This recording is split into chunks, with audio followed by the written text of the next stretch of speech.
Hi everyone, it is Tania of TaniaMoonInc.com. Thank you for joining me on this video. I will be talking about how to lose weight without exercise. So if you're interested in trying to lose weight but you don't really like exercise, stay tuned. So there are many factors to consider when you're trying to lose weight, just in general, but especially when you're trying to lose weight and you're not trying to exercise. Now, I'm also a mental health therapist, so I'm not gonna lie, a lot of these tips will entail stress management and mental health and all of that, but I do believe that they both connect with each other. Weight loss and where you are mentally, they work together. So the first thing I'm gonna mention is stress management. Now, if you are going through a lot of stress, which we all deal with some level of stress, it is very important for you to take into consideration how much stress you're under at that particular time or whenever you want to try to lose weight, because whenever you're under stress, your body releases a certain amount of hormones that can derail your progress. So if you know you're going to be under a certain amount of stress, whether it be work, family, whatever, you might want to take that into consideration as far as your deadline on when you're trying to reach that weight loss goal. And speaking of deadline, whenever you have made a conscious decision that you're not going to implement formal exercise, you have to add more time to your deadline as far as your weight loss goal, because formal exercise helps that part of the weight loss equation, calories in, calories out. Formal exercise expedites the calories out portion. So if you're not going to exercise, then I would advise you just to add more time to your deadline so that you can actually enjoy the process more, because I'm not in the business of encouraging people to starve themselves or go through any undue lengths to try to get calories off of them. Do it the healthy way. But in doing it the healthy way, you just need to understand that more time is going to be needed if you're not trying to do formal exercise on a regular basis.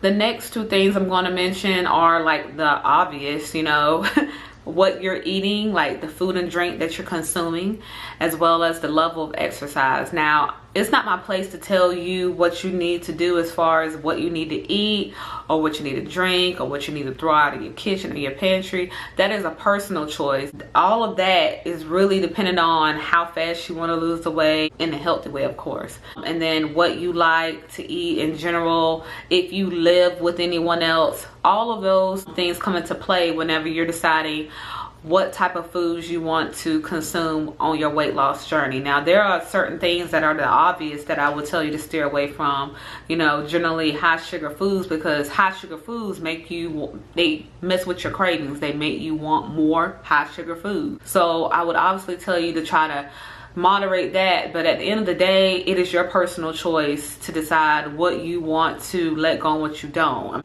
If you don't want to let go of certain foods, it's going to take you a little bit longer. If you're okay with that, then hey, that's your choice. Now, anyone watching this, I'm pretty sure you're interested in what you can do to not exercise.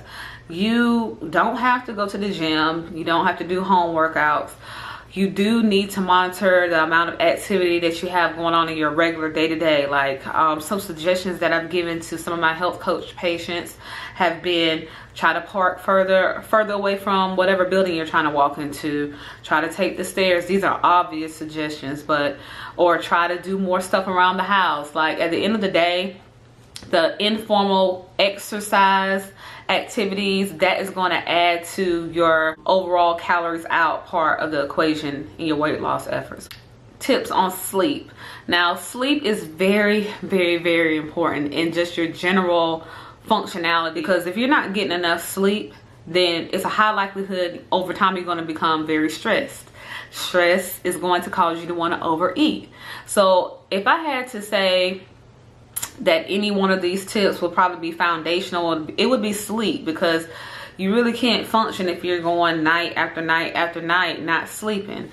Also, when you don't sleep, a certain hormone by the name of leptin, that hormone, it decreases in your body, and that hormone regulates how full we feel when we eat. It also regulates the amount of fat that we store on our body. So when you don't sleep, you're really kind of messing up the whole game, you know what I'm saying? So try to make sure you're getting a decent amount of sleep whenever you are trying to lose weight. I probably should have mentioned this at the very beginning. What is your relationship with food? Like, do you have an unhealthy relationship with food?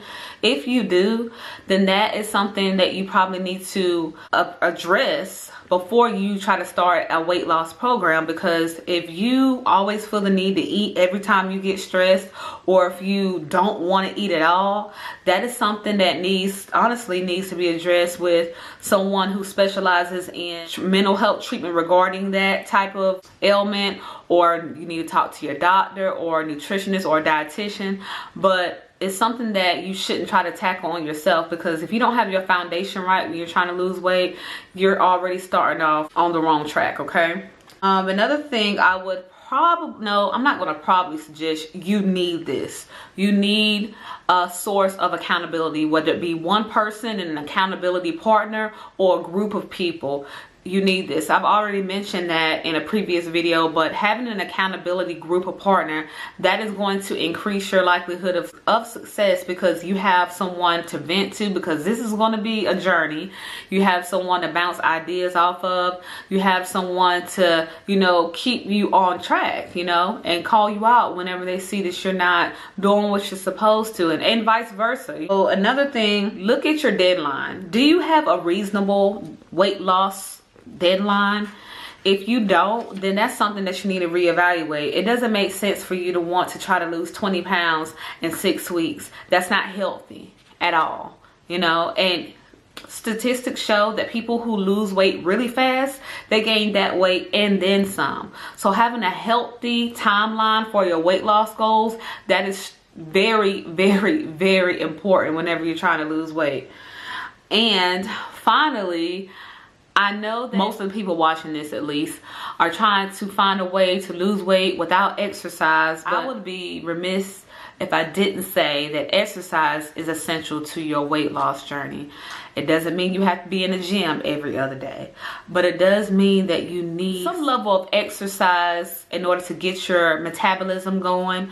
That helps with quote unquote toning. I hate that word, but it helps with toning your body, which also helps with your exercise. It helps with muscle building. So exercise is an essential component whenever you're trying to lose weight. But I do understand for the people who either they claim they don't have time or they just don't like it, why people would want a video of me discussing how to lose weight without exercise. But to clear out any mystery, it is possible. You just have to have, your mind set on certain things when you're trying to do so. So if you made it to the end of this video, I really appreciate you watching. If you are also interested in mental health, I have a couple of videos already on the side. Until next time, see you later.